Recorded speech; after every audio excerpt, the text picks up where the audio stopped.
আসসালামু আলাইকুম দর্শক, কেমন আছেন? আশা করি সবাই ভালো আছেন। প্রতিবারের মতো ধারাবাহিক ব্লগ বাইরের আয়োজনে আজকে আমরা নতুন অতিথি নিয়ে নতুন একটা বিষয় নিয়ে হাজির হয়েছি।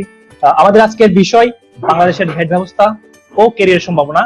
সেই বিষয়ে কথা বলার জন্য আমরা আজকে আমাদের প্রোগ্রামে আমন্ত্রণ জানিয়েছি আমাদের সবারই প্রিয় একজন মানুষ, আমাদের খুব কাছের মানুষ, মিস্টার অজয় বিশ্বাস, যিনি বর্তমানে নিটল মোটরস লিমিটেডে সিনিয়র ম্যানেজার হিসেবে ভ্যাট কাস্টমস নিয়ে কাজ করে যাচ্ছেন। এছাড়াও ওনার ক্যারিয়ারে বিভিন্ন কোম্পানিতে উনি ভ্যাট প্রফেশনাল হিসেবে ওনার ভাস্ট এক্সপিরিয়েন্স আছে। আমরা আজকে প্রোগ্রামের মাধ্যমে ভ্যাটের বিভিন্ন ছোটখাটো বিষয়ে জেনে নেওয়ার চেষ্টা করব। এডুকেটস প্রেজেন্টস ক্যারিয়ার ভাবনায় আজকে আমাদের বিষয় বাংলাদেশের ভ্যাট ব্যবস্থা ও ক্যারিয়ার সম্ভাবনা। দর্শক, আপনারা আপনাদের ছোটখাটো কোশ্চেন থাকলে অবশ্যই আমাদের কমেন্ট সেকশনে জানাবেন। আমরা আমাদের আজকের অতিথির কাছ থেকে আপনাদের সেই কোশ্চেন গুলো জেনে নেওয়ার চেষ্টা করব। প্রথমেই দাদা, আপনাকে আমাদের প্রোগ্রামে স্বাগত জানাচ্ছি। থ্যাংক ইউ মারুফ। দাদা, প্রথমেই জানতে চাইবো, জি থ্যাংক ইউ, করোনাকালীন আসলে আপনারা প্রফেশনাল হিসেবে বাসায় বসে বা অফিসে গিয়ে হলেও কিভাবে কাজগুলো করছেন সেই ব্যাপারে যদি কিছু বলতেন, যে এই লকডাউন সময়টা যে আপনাদের জন্য চ্যালেঞ্জিং ছিল কিনা বা কিভাবে সময়টা অতিবাহিত করছিলেন। আসলে এখন তো খুব খারাপ একটা সময় যাচ্ছে সবার জন্যই। আসলে পুরো বিষয় আসলে এই মর্মান্তিক পরিস্থিতি সামাল দিতে হচ্ছে। আর আমরা আসলে বেসিক্যালি গত 2-3 মাস ছিল আসলে বাসায় থেকে অফিস করছি, বেশি ওয়ার্ক ফ্রম হোম ছিল যেটা আমাদের। আর আমরা রিসেন্টলি গত সাধারণ ছুটি যখন বাতিল হল তখন থেকে আমাদের অফিসে সপ্তাহে আমরা রোটেশন করে অফিস করছি। আর আচ্ছা 2 দিন বা 3 দিন রোটেশন অফিসে থাকি, আর 2 দিন বাসা থেকে অফিস করা হচ্ছে। এভাবেই চলছে। আসলে কিছু করার তো নেই, আমাদের ইকোনমিকে আমাদেরকে রাখতে হবে, কন্টিনিউ রাখতে হবে। কারণ আমরা যদি সবসময় যদি করোনা আতঙ্কে সবাই আতঙ্কিত হয়ে পড়ি, তাহলে কিন্তু দেশ কিন্তু থেমে থাকবে না। আমাদের দেশের অর্থনীতি জীবনের সাথে সাথে অর্থনীতিকেও সমানভাবে সমান তালে চালিয়ে নিয়ে যেতে হবে। এটা আসলে আমাদের মাননীয় প্রধানমন্ত্রী বলছেন, তারপরে সরকার থেকে যথেষ্ট চেষ্টা করছেন। আর আমাদের জনগণকেও সচেতন থাকতে হবে। আর আমরা নিজেরাই যদি সচেতন না হই, শুধু দোষারোপ করতে থাকি, তাহলে কিন্তু সেটাও আসলে হয় না। আমাদেরকে আসলে সচেতন থাকতে হবে। এভাবে আসলে চলছে। আর প্রথমে আসলে আমার যেটা জানার ছিল যে আসলে আমি আপনার ক্যারিয়ার নিয়ে যদি দেখি, যে আপনি প্রায় সময় বিভিন্ন কোম্পানিতে আপনি মোস্তফা গ্রুপে কাজ করেছেন, এলিট পেইন্টসে কাজ করেছেন, আপনি ক্যারিয়ার্স গ্রুপে কাজ করেছেন, ইয়াসির গ্রুপে কাজ করেছেন, সব জায়গায় আপনি এই ভ্যাট নিয়েছিলেন। ব্যাপারটা জানতে চাই যে আপনার কি ভ্যাটের প্রতি আলাদা কোনো ভালো লাগা ছিল বলে কি এরকম, নাকি কাজ করতে করতেই আপনি আসলে এই সেক্টরে নিজেকে প্রতিষ্ঠিত করেছেন? আমি আসলে শুরু থেকে বলি তাহলে তোমাকে। জি, বিষয়টা হচ্ছে আমি আমার জব শুরু করছি 2004 সাল থেকে। তো 2004 সালে আমি কিন্তু ভ্যাটে জয়েন করিনি। আমি যে মানে স্পেসিফিক আমি ব্যাটে চাকরি করব সেভাবে আমি চাকরিতে আসিনি, জবে যাইনি। তখন আমি জাস্ট নরমালি একটা অফিসার হিসেবে জয়েন করেছিলাম মোস্তফা গ্রুপে। তো মোস্তফা গ্রুপে কাজ করতে করতে আসলে একটা জিনিস কি ছিল, আমি তখন ফ্যাক্টরিতে কাজ করেছিলাম। ফ্যাক্টরিতে আসলে মানে মোস্তফা গ্রুপে ফ্যাক্টরিতে যখন ছিলাম তখন আসলে একটা কাজের মধ্যে অনেক ভ্যারাইটি ছিল। মানে আমি তখন অ্যাডমিনের দায়িত্বটা কিন্তু বিশেষ করে পালন করতাম। তো সেই থেকে অ্যাডমিনের দায়িত্ব পালন করার পাশাপাশি আসলে ফ্যাক্টরি অ্যাডমিনে যখন থাকে তখন কিন্তু অফিসিয়াল জবগুলো বেশি করতে হয়। তো অফিসিয়াল জবের মধ্যে ব্যাটের মাঝে মধ্যে আমাকে চালান কাটতে হতো, ব্যাটের চালান কাটতে হতো। একদম একদম আমার বিগিনিংটা হচ্ছে এভাবে ব্যাটের চালান কাটতে হতো। হ্যাঁ, ব্যাটের চালান, যেটাকে আমরা মূসক 11 বলতাম আগে 1991 সালে আইন অনুযায়ী। তো ওই মূসক 11 চালান, তখন আমি মূসক 11 চালানটা আমি চিনতাম না কিন্তু। তো তখন থেকে আমাদের তখন ওখানে ফ্যাক্টরিতে একজন ভ্যাটের টিমে ছিল, আর সে আমাকে হেল্প করতো। তো মাঝে মধ্যে আমার এই জিনিসটা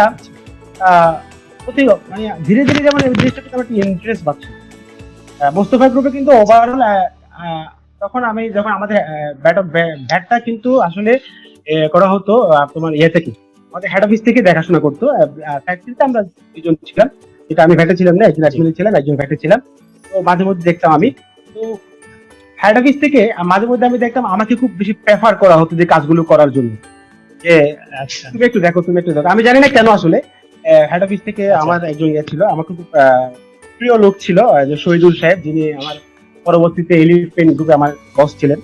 তো আচ্ছা ওগুলি আমাকে অনেক সময় মানে হেড অফিস থেকে অনেক সময় অনেক কিছু সাজেশন করতো কিভাবে কিভাবে কি করতে হবে। যে এইভাবে করতে করতে করতে করতে আসলে ভ্যাটের প্রতি একটা আমার আলাদা একটা ইয়ে চলে আসছে।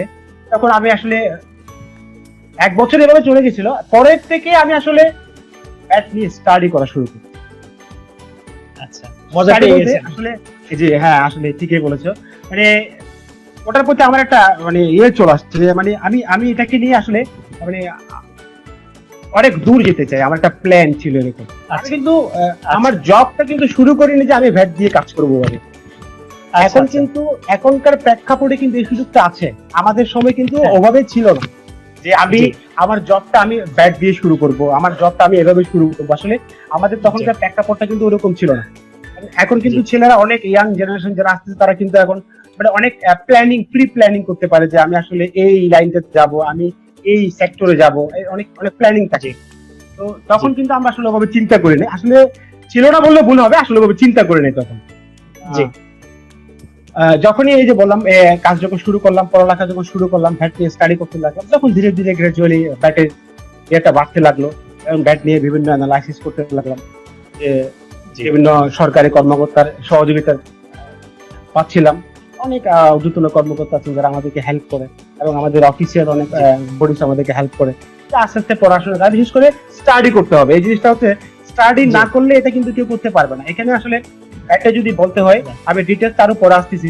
ব্যাটে কিন্তু অনেক ব্যাটে অনেক কাজের মধ্যে অনেক ভ্যারাইটি আছে। শুধু আমি একটা ব্যাট চালা লিখতে জানি, আমি ব্যাটের কাজ জানি, আমি ব্যাটের একটা কারেন্ট না। অ্যাকাউন্ট লিখতে জানি, আমি ব্যাটের কাজ জানি। That's not it. এখানে কিন্তু অনেক কাজ আছে। জি। তো আসলে এটা কিন্তু স্টাডি করতে হবে এবং অ্যানালাইসিস করতে হবে, অনেক করতে হবে। তাহলে এইভাবে আসলে করে করে আপনারা এই ব্যাটের এভাবেই আসলে ব্যাটে ধীরে ধীরে আমি পদচারণা। ব্যাটে পদচারণা। হ্যাঁ, পরবর্তীতে অবশ্য আমরা জানি যে আপনি এখন ভ্যাট প্রশিক্ষকের কাজ করে থাকেন, আর এটা ছাড়াও আপনি বইয়েও সম্পাদক হিসেবে কাজ করেছেন ভ্যাট নিয়ে। তো আসলে আপনার স্টাডি করতে করতে আপনি এই ফিল্ডে আসলে এস্টাবলিশ হয়ে গেছেন বলা যায়। আমি আসলে ব্যাটের ট্রেনিং এর ব্যাপারে আমি আমার বর্তমান যে কোম্পানিতে আছি, আমি আমার এই যে কোম্পানিকে আমি এটাকে আসলে ধন্যবাদ দিতে চাই।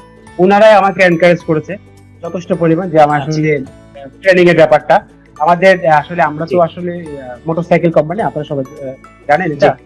এটা হচ্ছে আমাদের পুরো দেশব্যাপী, এটা আসলে ডিলারশিপ বিজনেস, পুরো দেশব্যাপী আমাদের ট্রানজেকশন। তো বিষয়টা হচ্ছে সবাই তো আসলে ভ্যাট সম্পর্কে তেমন অবগত না। আর হঠাৎ করে জি, লাস্ট জি। 2019-20 অর্থ বছরে নতুন একটা আইন আসলো, এবং তারও আগে থেকে অবশ্য ট্রেনিং এতে শুরু হয়েছে। আর আমাদের ডিভিশনও দেখি, আমাদের গ্রুপেও দেখি অনেকে আসলে ব্যাট নিয়ে কাজ করে, বাট ব্যাট জিনিসটা ডিটেলস জানা। আসলে আমরা চাই আমাদের কোম্পানিতে আসলে একটা এনএনডি একটা সেক্টর, এনএনডি একটা ট্রেনিং ডেভেলপমেন্ট ডিভিশন রয়েছে। আসলে ওদেরই অনেক অবদান আমাকে এই ট্রেনিং সেশন গুলোতে আমার। ওকে। এর পাশাপাশি নিজের ইচ্ছেও ছিল আসলে অনেক। জি। ওকে, ওয়েল দাদা, এই ভ্যাট নিয়ে আসলে আমরা একদম শুরু থেকে শেষ পর্যন্ত অনেক কিছু আপনার কাছ থেকে জানার চেষ্টা করব। পাশাপাশি আমাদের দর্শকেরও বিভিন্ন কোশ্চেন থাকলে আমরা নেওয়ার চেষ্টা করব। তো দাদা, আপনি বললে আমরা এখন ছোট ছোট কোশ্চেনের মাধ্যমে আগাতে পারি। Sure sure. তবে আমি আগে থেকে একটু বলে রাখি, আমি কিন্তু জি। এত বিশদ ব্যাটবিদ না আসলে। আমার সীমিত জ্ঞানে বা যতটুকু পারি ততটুকু আমি তোমাদের সাথে সহযোগিতা করবো। তার আগে কিন্তু একটা কথা বলে রাখি, ধন্যবাদ তোমাদেরকে এবং ব্লগ জি। বাড়িকে। আমি কিন্তু এটা শুরুতে বলা দরকার ছিল আমাকে আমন্ত্রণ জানানোর জন্য। Okay. এবং আমি বেশ কিছুদিন ধরে ব্লগ বাড়ির পারফরমেন্স দেখছিলাম, চমৎকার আসলে ব্লগ বাড়ি। আমাদের ছোট ভাই সাইদ, তুমি আছো, আরো দুই একজন আছে, আওয়ালকে দেখছি। আসলে আমার এদের গ্রামের ছেলেরা আসলে খুবই ভালো লাগছে, অনেক বেশি মনে হচ্ছে আপন জিনিস মনে হচ্ছে আমার। আমি বেশ কয়েকটা প্রোগ্রাম তোমাদের জি। দেখেছি, এবং আমি আমাদের এই যে আমাদের এই গ্রামের আমাদের এই বড় ভাই প্রসূন দাস, যাকে নিয়েও তোমরা প্রোগ্রাম জি। করেছো, আমি ওনার প্রোগ্রাম দেখেছি, বেশ জি। কয়েকজনের প্রোগ্রাম দেখেছি। আসলে আমার খুব ভালো লেগেছে। এবং তুমি যখন আমাকে এটা আমন্ত্রণ জানিয়েছো, আমি কিন্তু একদম কোনো কিছু চিন্তা করিনি, কারণ তোমরা যখন এই ইয়েতে আসছো, আমার আসলে ভালো লেগেছে। Thank you for invitation. Thank you দাদা, আপনাকেও আমাদের আসলে আমন্ত্রণে আপনি সাড়া দিয়েছেন, আপনি সময় বের করেছেন, এজন্য আপনাকেও ধন্যবাদ জানাচ্ছি। দাদা, প্রথমে আমরা শুরু করতে যাচ্ছি আসলে ভ্যাট জিনিসটা কি এবং কেন ভ্যাটটা দিই, এই সম্পর্কে যদি আমাকে একটু বুঝার সুবিধার্থে কিছু বলতেন। ভ্যাট কি আসলে?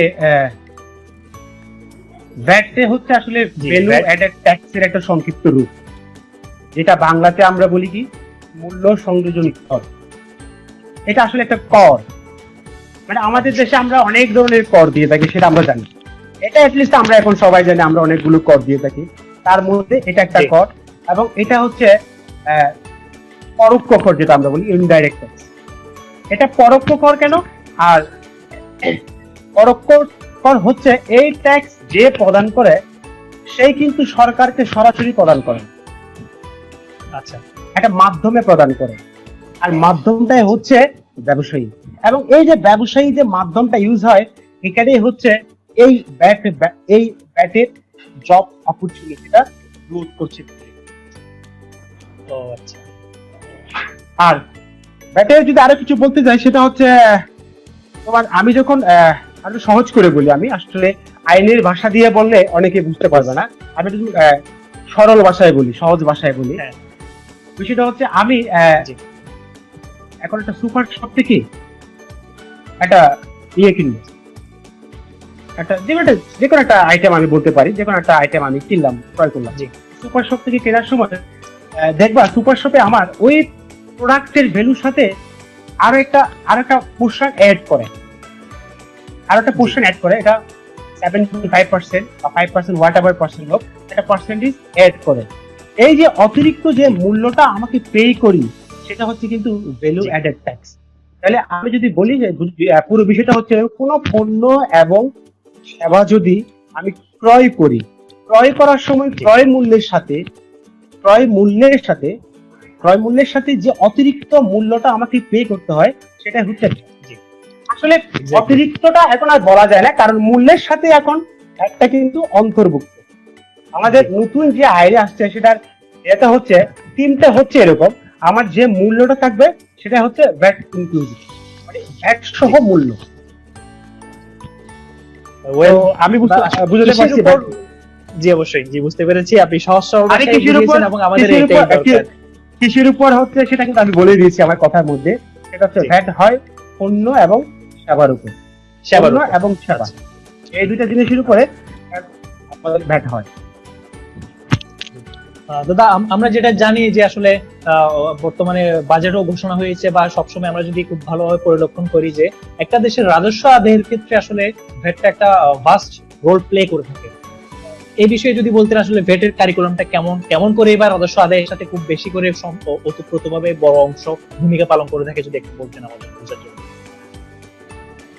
থ্যাংক ইউ, এটা আসলে অনেক ইম্পর্টেন্ট একটা কোশ্চেন করেছেন। বাজেটে আমাদের এবার আমি আসলে সবার আগে ধন্যবাদ দিতে চাই মাননীয় অর্থমন্ত্রীকে। এরকম একটা প্যান্ডেমিক সিচুয়েশনে আসলে দারুণ একটা কাজ করেছে। আসলে মানে বাজেট ঘোষণা করা, এই ধরনের পরিস্থিতি বিভিন্ন বিশ্বের বিভিন্ন দেশে বাজেট করতে পারেনি অনেক দেশে, কিন্তু আমাদের দেশে সেই কাজটি করে দেখিয়েছেন আমাদের মাননীয় অর্থমন্ত্রী। আমি তাকে সাধুবাদ জানাই, মাননীয় প্রধানমন্ত্রীকে সাধুবাদ জানাই। চমৎকার, আসলে মানে চমৎকার একটা কাজ করেছে। আর এখন বাজেটের বিষয়ে আসি। আমাদের মূল বাজেটের সাইজ কত জানো? আমাদের মূল বাজেটের সাইজ হচ্ছে 5,68,000 কোটি টাকা, যেখানে আমাদের বাংলাদেশ স্বাধীন বাংলাদেশের প্রথম বাজেট ছিল 786 কোটি টাকা। স্বাধীন বাংলাদেশের প্রথম বাজেট ছিল 786 কোটি টাকা, আর এখন সে বাজেট হচ্ছে 5,68,000 কোটি টাকা। এবং এই বাজেটের মধ্যে আমাদের অনেকে বলতে পারে এটা আসলে উচ্চবিলাসী বাজেট, অনেকে বলতে পারে যেটা আসলে অনেক বেশি হয়ে গেছে, মানে আমাদের দেশ হিসেবে, আমাদের যে গরিব দেশ হিসেবে আমরা অনেক বড় বাজেট দিচ্ছি। এটা আসলে কারণ বাজেটের ডেফিসিট কিন্তু অনেক, 1,90,00,000 হচ্ছে বাজেটের ডেফিসিট। কিন্তু দেখো, বাংলাদেশকে যদি অর্থনৈতিক ভাবে ডেভেলপ করতে যাই, আমাদেরকে কিন্তু এভাবে এগুতে হবে আমাদেরকে। আমরা কিন্তু পিছনে ফিরে তাকাতে পারবো না। আমাদের এই বাজেটের মধ্যে 5,68,000 কোটির মধ্যে এত টাকা আসবে কোথায়? এটা তো আমি এক্সপেন্ডিচার বলেছি 5,68,000 কোটি টাকা আমি সম্ভাব্য খরচ ধরেছি, কিন্তু আমার এই সম্ভাব্য আয়টা করতে জি এই আয়টার 58% আসবে হচ্ছে জাতীয় রাজস্ব বোর্ড থেকে। তার মানে 58% যদি ধরো, তাহলে সেটা হচ্ছে 58.1% হবে সেটা। আর যদি বলি সেটা হচ্ছে 3,30,000 কোটি টাকা। 3,30,000 কোটি টাকা হচ্ছে জাতীয় রাজস্ব বোর্ডকে আদায় করে দিতে হবে ন্যাশনাল বাজেট। এই 3,30,000 কোটি টাকার মধ্যে 1,25,000 সামথিং করোড় হচ্ছে ব্যাট থেকে আসবে। হিউজ। তার মানে হচ্ছে 37.5% হচ্ছে ভ্যাট থেকে রেভিনিউ আসতে হবে। জি তাহলে এখন বোঝা যাচ্ছে এটা আসলে কি পরিমাণ, মানে এই রেভিনিউ, ভ্যাট থেকে যে রেভিনিউ আসতেছে সেটা আমাদের জাতীয় রাজস্ব জাতীয় বাজেটে এটার ইফেক্টটা কিরকম দেখো। অবশ্যই এটা তো আমি এই কথাতে বোঝা যাচ্ছে আসলে এখন অনেক কিছু, আমি কিছু ডাটা তোমাকে বলি, যে ডাটা যদি বলি আমি ভ্যাটের একটা ডাটা তোমাকে বলি, সেটা হচ্ছে আমাদের প্রথম ভ্যাট চালু হয়েছিল 1991 সালে, তখন অর্থমন্ত্রী ছিলেন সাইফুর রহমান সাহেব। তো তখন প্রথম অর্থ বছরে 1991-92 আমাদের ভ্যাট থেকে রেভিনিউ আদায় হয়েছিল 1,735 কোটি টাকা, 1,735 কোটি টাকা। সেই টাকা, সেই বাজেট আর এখনকার ভ্যাট থেকে আদায়ে প্রপোজ করা হয়েছে 1,25,000 কোটি টাকা। বুস্ট কিভাবে করেছে বুঝতে পারছো? তো ভ্যাটের গুরুত্বটা বুঝতে পারছো? একটা জাতীয় বাজেটে ভ্যাটের গুরুত্বটা অপরিসীম। এখন এই ভ্যাট গুলো কিভাবে আসবে, কোথেকে আসবে, ভ্যাটের মেকানিজম কি, এটা হচ্ছে আসলে আরো ডিটেলস বিষয়। আমি যদি বাজেটে ভ্যাটের গুরুত্বটা বলবো। জি জি আসলে আমি বাজেটের অন্যান্য দিকগুলো যাব না, আমি শুধুমাত্র ভ্যাটের বিষয়টা বললাম। জি জি হ্যাঁ, এতে করে বোঝা যায় যে আসলে আমরা কতটা ভ্যাটের উপর নির্ভরশীল। একটা দেশের রাজস্ব আদায়ের ক্ষেত্রে ভ্যাট কতটা গুরুত্বপূর্ণ ভূমিকা পালন করে। এবং সাথে সাথে দাদা আমি আপনাদেরকেও থ্যাঙ্কস দিতে চাই যারা এই ভ্যাট প্রফেশনাল হিসেবে এই কাজটার সাথে জড়িত আছেন এবং প্রত্যেকটা কাজে সহজভাবে শেষ করার জন্য আপনারা নিরলস চেষ্টা করে যাচ্ছেন। ওয়ার্কশপ করিয়ে মানুষকে বুঝিয়ে একদম শুরু থেকে সবাইকে উৎসাহ করা থেকে শুরু করে একদম ডিপোজিট করা পর্যন্ত আসলে আপনাদের একটা গুরুত্বপূর্ণ ভূমিকা লক্ষ্য করা যায়। সেজন্য আপনাদেরকে ধন্যবাদ। দাদা একটা কোশ্চেন আমরা সব প্রায় সময় শুনে থাকি বা বলেও থাকি যে দেশের সব জনগণই কি ভ্যাট দিয়ে থাকেন? ব্যাপারটা যদি একটু বলতেন এখন। হ্যাঁ, এখন আসি আসলে ভ্যাট তো আমরা বলি এতক্ষণ তো ভ্যাট করলাম। ভ্যাট মানে হচ্ছে বিএটি আসলে পে করে কে? বিএটি পে করে কে? বিএটি দেয় কে? জনগণ দেয়, তাই তো? আসলে বিএটি পে হয় একদম ভোক্তা, পে করে ভোক্তা, মানে যে কনজাম্পশন করে সেই পে করতেছে। এই কনজাম্পশন আমিও করছি, তুমিও করছো, দেশের আপামর জনসাধারণই কনজাম্পশন করছে। কনজাম্পশন বলতে আমি প্রোডাক্টের কনজাম্পশন করছি, সবাই কনজাম্পশন করছি, সবাই করছি। So everybody who are using any product or service he pay the VAT, উনি VAT পে করছে, কোনো কথা নেই। আমাদের দেশের সব আমাদের দেশের জনগণই VAT পে করে, সব জনগণকে VAT পে করতে হয়। যিনি যেটা বলছিলেন যে আসলে জি প্রথম দিকে বলেছিলেন যে ডিরেক্ট ট্যাক্স আর ইনডিরেক্ট ট্যাক্স এর ব্যাপারে, তো সেই তুলনায় আসলে ট্যাক্সটা হয়তো অনেকে দেয়, অনেকে না দিয়ে থাকলেও ভ্যাটটা হয়তো আসলে সবাই পরোক্ষভাবে যে দিয়ে দিচ্ছে আসলে আমরা অনেকে ভ্যাট হচ্ছে, আমরা এইজন্য আমি প্রথমে বলেছি ভ্যাট হচ্ছে পরোক্ষ ভ্যাট। এটা আসলে একদম সহজ পন্থায় ভ্যাট আদায় করা যায়, সহজ পন্থায় আদায় করার, ট্যাক্স আদায় করার একটা হচ্ছে মাধ্যম হচ্ছে ভ্যাট, একদম সহজে আদায় করা যায়। এটা কিন্তু বিভিন্ন পর্যায়ে আদায় হয়, এটা আসলে ভ্যাট মেকানিজম আছে, ভ্যাট মেকানিজমের মাধ্যমে বিভিন্ন পর্যায়ে অটোমেটিক্যালি এটা আদায় হয়ে যাচ্ছে। কিন্তু এটা অ্যাকচুয়ালি পে করছে জনগণ, মানে যিনি কোনো কিছু কনজাম্পশন করবেন, কোনো প্রোডাক্ট বা সার্ভিস কনজাম্পশন করবেন, তিনি ভ্যাট পে করছেন। জি ওকে। ভ্যাট ট্যাক্স এর ব্যাপারে আসলে কেন জানি আমাদের সবার মধ্যে একটা ভয় কাজ করে, বা কেন জানি জিনিসটা না অনেক কঠিন বা অনেক মারপেচের ব্যাপার। আসলে ব্যাপারটা কেনই বা আমরা ভয় পাই? কি না জানার কারণে ভয় পাই, নাকি আসলেই নিয়মটা একটু ভীতিকর অবস্থায় ছিল? আসলে ভ্যাট বলবো না আমি, আসলে ট্যাক্স বললেই, মানে ট্যাক্স শব্দটা আসলেই আমরা সবাই বলি ট্যাক্স আমি ইনকাম করছি, আমি ওই টাকাটা আমি আবার গভর্নমেন্টকে দিয়ে দেবো ওখান থেকে একটা পোর্শন। আমি কেমন যেন এটা মানে আমার আমি কেন দিব, আমার মধ্যে প্রশ্ন আসে আমি কেন দিব। আমি যদি সুনাগরিক হয় আমাকে ট্যাক্স ব্যাক দিতে হবে। আমি যদি এই দেশের উন্নতি চাই আমাকে ট্যাক্স ব্যাক দিতে হবে। আমি যদি এই দেশের ইকোনমিক্যাল স্ট্যাটিস্টিক্যাল সবই যত কিছু হোক, ইনফ্রাস্ট্রাকচারাল চেঞ্জ সবকিছু যদি ডেভেলপ করতে চাই তাহলে আমাকে ব্যাট দিতে হবে, ট্যাক্স দিতে হবে। এর কোনো বিকল্প নেই।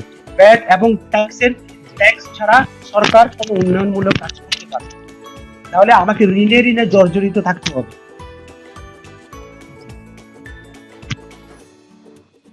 দাদা, বাংলাদেশে পণ্য বা সেবার উপর যে ভ্যাট আরোপ করা হচ্ছে বা যেটা আপনি বলছিলেন যে আমরা যারা কনজিউমার তারা ভ্যাট দিয়ে দিচ্ছি, এই বিষয়টা যদি একটু বলতেন। যে আমরা অনেক সময় শুনে থাকি যে অনেক ধরনের ভ্যাটের রেট হয়ে থাকে, অনেক সময় স্ট্যান্ডার্ড রেট, অনেক সময় রিডিউস রেট। এই ব্যাপারগুলো যদি একটু আমাদেরকে বুঝিয়ে বলতেন, আসলে কেনই বা এত ধরনের রেট বা কিসের উপরেই বা আমরা কত পার্সেন্ট করে ভ্যাট দিচ্ছি। থ্যাংক ইউ মারুফ। আমি এই প্রশ্নটা উত্তর দেওয়ার আগে আমি আগের প্রশ্নটার কিছু অংশ উত্তর দিই। আসলে ব্যাটের যে ভয়ের ব্যাপারটা বললো তুমি, ট্যাক্স আমাদেরকে, আমি তো বললাম যে সুনাগরিক হতে হলে আমার নাগরিক দায়িত্ব পালন করতে হলে আমাকে ট্যাক্স দিতে হবে। সেই সাথে এই আমাদের যে ট্যাক্স ব্যাটের যে ভয়, সেই ভয়টা কাটানোর জন্য কিন্তু জাতীয় রাজস্ব বোর্ড অনেক উদ্যোগ গ্রহণ করেছেন। তোমরা হয়তো জানো যে লেভেলে পড়াশোনা করতেছো জানারই কথা। তো বিষয়টা হচ্ছে জাতীয় রাজস্ব বোর্ড অনেক ইনিশিয়েটিভ নিয়েছে। যেমন আমাদের 2011 থেকে জাতীয় রাজস্ব বোর্ড একটা ব্যাট সপ্তাহ পালন করে, ব্যাট ডে পালন করে, মানুষকে কি বলে সচেতন করার জন্য, একদম রুট লেভেল থেকে মানুষকে সচেতন করার জন্য যথেষ্ট উদ্যোগ নিয়েছেন। এবং আমি মনে করি অনেক ডেভেলপ হয়েছে এখন। আমি তো এই জন্য বললাম, যেখানে 1735 কোটি টাকা 1991 এর বাজেটে আল হয়েছিল ব্যাট, আর এখন সেই বাজেট থেকে প্রপোজ বাজেট হচ্ছে 2020-21 1,25,000 কোটি টাকা। তাহলে সেই সাহস কিন্তু এমনি করে জাতীয় রাজস্ব বোর্ড অনেক উদ্যোগ নিয়েছেন মানুষকে সচেতন করার জন্য। এবং আমরা জনগণে কিন্তু অনেক সচেতন হচ্ছে, আগের থেকে অনেক বেশি সচেতন হচ্ছি। আমরা এই জন্য আমরা আসলে দিন দিন আমরা রেভিনিউটা ব্যাটের ক্ষেত্রে অনেক পাচ্ছি। কিন্তু ব্যাট না, আসলে অন্যান্য ক্ষেত্রে আমরা দেখি আমাদের ব্যাটের ইয়েটা পোর্শনটা অনেক পাচ্ছি।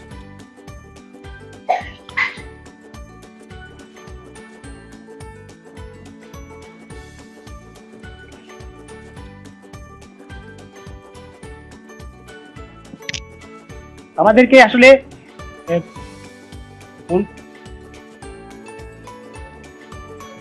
শুনতে পাচ্ছেন? হ্যাঁ, আমি শুনতে পাচ্ছি মারুফ।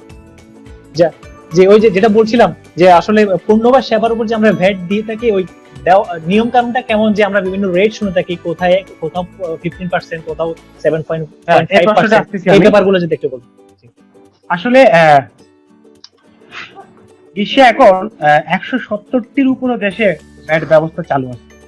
এটা বিভিন্ন দেশে বিভিন্ন নামে আছে। আমাদের দেশে ভ্যাট, আমাদের পার্শ্ববর্তী দেশ ইন্ডিয়াতে আছে জিএসটি নাম, গুডস এন্ড সার্ভিস ট্যাক্স বলা হয়। কিন্তু আসলে এটা হচ্ছে মেকানিজমটা হচ্ছে প্রায় সিমিলার। তো আসলে বিভিন্ন দেশে বিভিন্ন রেট। আমাদের দেশে স্ট্যান্ডার্ড যে রেটটা ধরা হয় সেটা হচ্ছে 15%। আর এটা হচ্ছে আমাদের আদর্শ হারটা হচ্ছে 15%। এর পাশাপাশি 7.5%, 5% এগুলো হচ্ছে আমাদের আসলে ট্রাঙ্কেটেড রেট বলতাম। আমরা 1919 আইনের আদলে আমরা এটাকে ট্রাঙ্কেটেড রেট বলতাম। এখন আমরা নতুন আইনে সুনির্দিষ্ট হার বলি, স্পেসিফিক রেট বলি। কিছু পণ্য বা সেবার উপরে এগুলো করা হচ্ছে, কারণ পণ্যের দামকে যেন পণ্য বা সেবার মূল্য যেন বৃদ্ধি না পায়, সেই জন্য আমরা কিছু পণ্য বা সেবার উপরে আমরা সেটাকে কি বলা হয়, সরকার থেকে সেজন্য ওই পণ্য বা সেবার উপরে সুনির্দিষ্ট হার নির্ধারণ করে দেয়। কারণ 15% হলে অনেক সময় আমরা আসলে অনেকে ব্যাটের সঠিক মেকানিজমটা পালন করতে পারি না, বিধায় পণ্যের রেটটা বাড়িয়ে ফেলি। যদি আমি সঠিকভাবে 15% ব্যাটে যে মেকানিজমটা আছে, সেই মেকানিজমটা যদি সঠিকভাবে প্রতিপালন করতে পারি, কিন্তু আমার ভ্যাট কিন্তু বেশি চাই না। জি, এটা কিন্তু একটা ক্যালকুলেশনের ব্যাপার, সেটা কিন্তু এভাবে বললে হবে না, এটা ক্যালকুলেশন করে বুঝে দিতে হয়। আমাদের ট্রেনিং গুলোতে কিন্তু আমরা ওভাবে এই জিনিসগুলো বুঝাই, কেন আমরা 15% ভ্যাট দিব, কেন আমরা 5% ভ্যাট দিব না।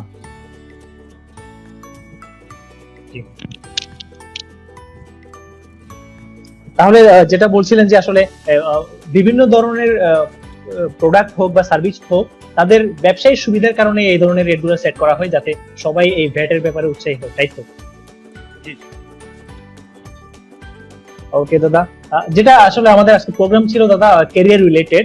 আমরা সবাই আসলে এখন জানতেও আগ্রহী যে এখন সব দিকেই প্রত্যেকটা প্রায় কর্পোরেট হাউস গুলোতেই ভ্যাট ট্যাক্স বা ভ্যাট কে নিয়ে যদি আলাদা করে আমরা বলি যে এখন অনেকেই ডিপার্টমেন্ট হিসেবে চিহ্নিত করছেন বা আলাদা করে কনসার্ন হচ্ছেন এইসব বিষয় নিয়ে। তো সেই দৃষ্টিকোণ থেকে আমাদের যারা ফ্রেশ গ্রাজুয়েট বা যারা এই ভ্যাট প্রফেশনে আসতে চাই, তাদের জন্য কি নতুন দ্বার উন্মোচন হচ্ছে কিনা, বিভিন্ন কর্পোরেট হাউসে আরো বেশি করে জবের অপরচুনিটি ক্রিয়েট করছে কিনা?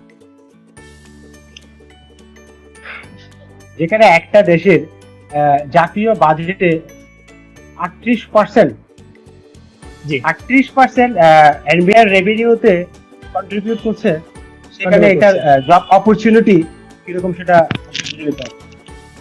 জি এটা তো অনেক বেশি জব অপরচুনিটি এখন সৃষ্টি হয়েছে। জি যারা ফ্রেশ গ্রাজুয়েট তাদেরকে আসলে যদি ব্যাট সম্পর্কে বা ব্যাট নিয়ে কাজ করতে হয়, তাহলে আসলে এরকম না যে তাকে অ্যাকাউন্টিং নিয়ে পড়ালেখা করতে হবে, জি বিষয়টা এরকম না। আসলে ব্যাটটা বেসিক্যালি হচ্ছে একটা আসলে যদিও বা অ্যাকাউন্ট বেস, বাট এটা হচ্ছে একটা ল, আইন।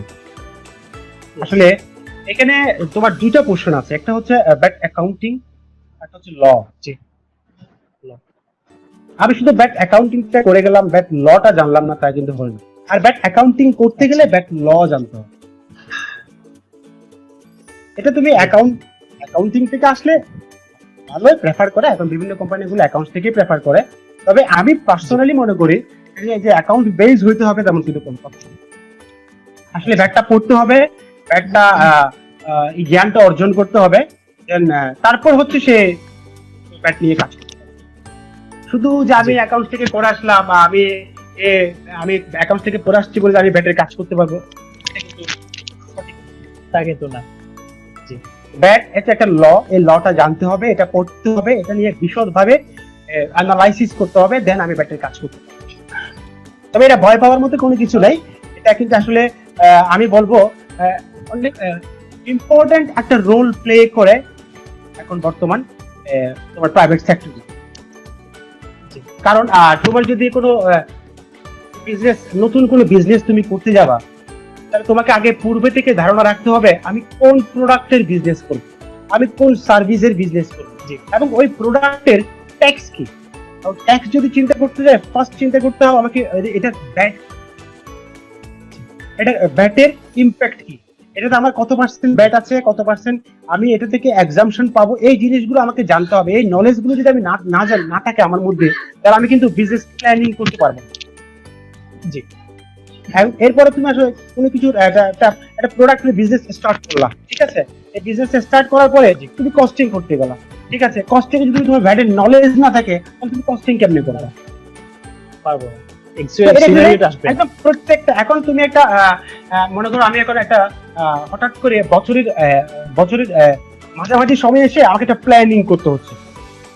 প্ল্যানিংটা হচ্ছে আমাকে বিজনেস একটা প্ল্যানিং করতে হবে, আমার কোনো একটা প্রোডাক্ট প্রমোট করতে হবে, যারা মার্কেটিং পিপল রয়েছে, সেলসের লোকজন রয়েছে, তারা যখন কোনো প্রমোশনাল অ্যাক্টিভিটিস করবে, যখন সেলসের প্ল্যানিং করতে হবে, তাদেরও কিন্তু এই নলেজটা থাকতে হবে জি যে আসলে আমার ট্যাক্সের ইম্প্যাক্ট কি, আমার ভ্যাটের ইম্প্যাক্ট কি। তাদের কিন্তু এই নলেজ গুলো সরাসরি না থাকলেও তারা কিন্তু সাপোর্ট হিসেবে কাজ করে, অ্যাকাউন্টসের লোকজন সাপোর্ট হিসেবে কাজ করে, ভ্যাটের লোকজন সাপোর্ট হিসেবে তখন কাজ করে। এই নলেজ গুলো যখন তাদের থাকবে, তারা কিন্তু প্ল্যানিংটা সহজেই করতে পারবে। এই জন্য আসলে ভ্যাটের নলেজ সবারই থাকা দরকার। আচ্ছা। দাদা, আমি জানি যে আপনি ভ্যাট প্রশিক্ষকের কাজ করে থাকেন। আমি নিজে দেখেছি বিভিন্ন জেলা শহরগুলোতে গিয়ে আপনি ভ্যাট প্রশিক্ষণ দিয়ে এসেছেন, বা নতুন বাজেট আসলেই পরে আপনারা আসলে অনেক বেশি বিজি হয়ে যান। নতুন করে ভ্যাটে কি ইম্প্যাক্ট হলো বা নতুন করে কি জানানোর দরকার আছে, সেই বিষয় নিয়ে যদি একটু বলতেন যে আসলে আপনাদের সেমিনার গুলোর কারণে কতটা আপনি কাছ থেকে দেখেছেন যে মানুষের বুঝার ব্যাপারটা বা আগ্রহের ব্যাপারটা, আর এই বাজেট নিয়ে যদি আপনি কিছু বলতেন যে গুরুত্বপূর্ণ উল্লেখযোগ্য কোনো চেঞ্জ কি এসেছে। আসলে বাজেটের চেঞ্জটা অনেক বিশাল একটা ব্যাপার। এটা আসলে চেঞ্জটা আসলে আমাদের তো আসলে অত বেশি সময় আসলে এখন নেই, অত বেশি সময় নিয়ে আমরা কথা বলতে পারবো না। আসলে বিষয়টা হচ্ছে বাজেটে চেঞ্জ আসছে অনেকগুলো। প্রথমে আমি আসলে ভাগ ভাগ করে আনসার। প্রথমটা হচ্ছে আমরা যখন ট্রেনিং এ যাই, কোনো ট্রেনিং করাই, আমি বেশ কয়েকটা ট্রেনিং এ গিয়েছিলাম।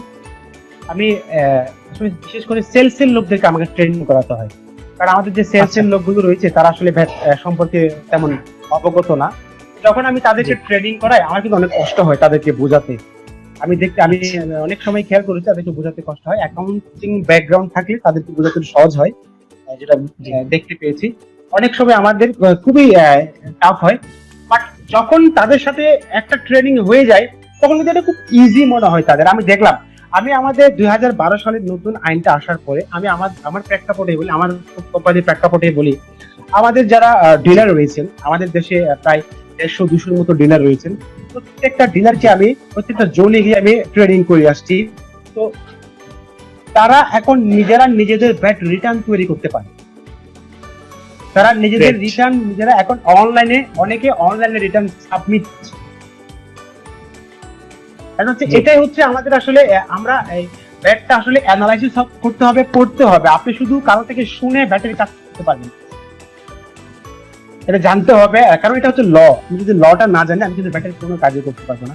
আরেকটা তুমি প্রশ্ন করেছো, প্রশ্নটা হচ্ছে কি,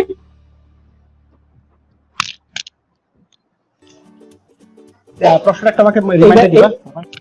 এইবার বাজেট, এবারের বাজেটে আসলে বলতে গেলে যদি আমি করদাতা হিসেবে বলি, আমি আসলে একজন করদাতা হিসেবে বলবো। আমি জাতীয় রাজস্ব বোর্ডের কোনো এমপ্লয়ি না, আমি একজন করদাতা হিসেবে বলবো। আসলে অনেক কিছু আমাদের কমপ্লায়েন্স সহজ করেছে, আবার কিছু কিছু বিষয় আছে যেগুলো করদাতাদের জন্য অনেক হ্যাসল হয়ে যাবে বিজনেসে। আমি যদি সংক্ষেপে একটা বিষয় বলি, যেমন আমাদের উৎসে কর্তন একটা বিষয় আছে, সেখানে কিছু জটিলতা রয়েছে। তারপর তোমার রিয়াদের যে একটা পদ্ধতি এনেছে, রিয়াদ গ্রহণের যে পদ্ধতিটি এনেছে সেখানেও আইনের জটিলতা রয়েছে। আসলে ব্যবসা কি বলে, ব্যবসার জন্য খুব জটিল সৃষ্টি করে দিয়েছে। রিয়াতের যে ব্যবস্থা সেটা হচ্ছে আমাদের নর্মালি রিয়াতটা আমি একটু বলি, বললে আসলে অনেকে বুঝতে পারবে। রিয়াত জিনিসটা হচ্ছে, আগে আমি কি বলি, রিয়াতটা হচ্ছে আমি যখন কোনো কিছু আমদানি করি, একজন ম্যানুফ্যাকচারার বলি, একজন উৎপাদনকারী, ধরো আমি একজন এক্সাম্পল দিয়ে বলি, একজন মোটরসাইকেল উৎপাদনকারী বলি, একজন মোটরসাইকেল উৎপাদনকারী সে যখন তার র মেটেরিয়ালস বলবো, উৎপাদন করার জন্য যে র মেটেরিয়ালস গুলো আমদানি করার সময় সে একটা ভ্যাট দিয়ে আসে। জি, একটা ভ্যাট দিয়ে আসে, একটা ভ্যাট দিয়ে আসে, সেটা হচ্ছে আমরা ইনপুট ভ্যাট বলি। যেটা আমরা এই ইনপুট ভ্যাটটা যখন আমরা দিয়ে আসি, আমি আবার সেলসের উপর ভ্যাট দেবো, যেটাকে আমরা উৎপাদকর বলি, বাংলায় আমরা প্রদেয়কর বলি। সে প্রদেয়করের সাথে যে আউটপুট ভ্যাট বলি, এই যে আউটপুট ভ্যাটের সাথে ইনপুট ভ্যাটের যে সমন্বয় করব, এই ইনপুট ভ্যাটটা সমন্বয় করব কিভাবে? আমাদের 1991 এর অ্যাক্ট ছিল কারেন্ট অ্যাকাউন্টের মাধ্যমে। এখন সে কারেন্ট অ্যাকাউন্ট নেই, সেটা আমরা এখন রিটার্নের মাধ্যমে সমন্বয় করি। তো এই রিটার্নের যে সমন্বয় যেটা করি, যে উপকরণ করের বিপরীতে যে কৃষকটা প্রদান করছে, সেই প্রদানটা যে সমন্বয়টা করা হয় সেটাই হচ্ছে আমাদের রিয়াদ। ওই অ্যামাউন্টটা হচ্ছে আমার রিয়াদ। তো এই রিয়াদটা আসলে আমরা যখন আমদানি করি, আমাদের আইনে ছিল সেটা হচ্ছে তোমার যে মেয়াদে কর মেয়াদে আমি আমদানি করেছি, সেই কর মেয়াদ থেকে আমার পরবর্তী 2 কর মেয়াদ পর্যন্ত নেওয়ার সুযোগ দিয়েছিল গভর্নমেন্ট। সেই জায়গায় এই 2000 প্রপোজ করেছে 4 কর মেয়াদ করেছে, এটা গুড সাইন। কিন্তু এর পাশাপাশি আরেকটা ধারা করে দিয়েছে, ধারাটা হচ্ছে 47, যারা আইনের সাথে সম্পৃক্ত আছে তারা বুঝতে পারবে। 47 যেখানে বলা হয়েছে আপনি যতটুকু উপকরণ ব্যবহার করবেন ততটুকু উপকরণের উপর আপনি রিয়াদ গ্রহণ করতে পারবেন। এই ক্ষেত্রে কিন্তু একটা জটিলতা হয়ে যাচ্ছে। আমি ওদিকে সময় দিচ্ছি 4 মাস, আবার বলছি আমি যতটুকু উপকরণ ব্যবহার করব ততটুকু উপকরণের বিপরীতে আমি রিয়াদ নিতে পারবো। তাহলে বিষয়টা হচ্ছে, আমি 1 বছরের জন্য মালামাল নিয়ে আসছি, র মেটেরিয়ালস নিয়ে আসছি। আমি এই র মেটেরিয়ালস যখন আমি 1 বছরে শেষ করতে পারবো না, তার মানে কি এটাই যে আমি 4 মাস হয়ে গেলে আমি রিয়াদ গ্রহণ করতে পারবো? তাহলে আমার রিয়াদটা আমাদের হয়ে যাবে, আমার বিজনেসের কস্টিং অনেক বেশি বেড়ে যাবে। এটা আসলে বিজনেসের সাথে যায় না। এই ধরনের কিছু চেঞ্জ যেগুলো আমাদের ব্যবসার সাথে আসলে যায় না। আশা করি আসলে মাত্র প্রপোজাল আসছে, হয়তো জাতীয় রাজস্ব বোর্ড, আমাদের বিভিন্ন ব্যবসায়ী সংগঠন এই বিষয়গুলো নিয়ে ফোকাস করছেন। আমরা যারা আছি এই প্রফেশনালে তারাও ফোকাস করছি এই বিষয়গুলো। হোপফুলি চেঞ্জ আসবে। আর ওভারঅল কিন্তু আসলে আমাদের ওভারঅল কিন্তু ভ্যাটের চেঞ্জেস গুলো ভালোই হয়েছে, আমি খারাপ বলবো না, ওভারঅল ভালোই হয়েছে। তবে দুই একটা জিনিস কিন্তু আসলে চেঞ্জ আসা দরকার।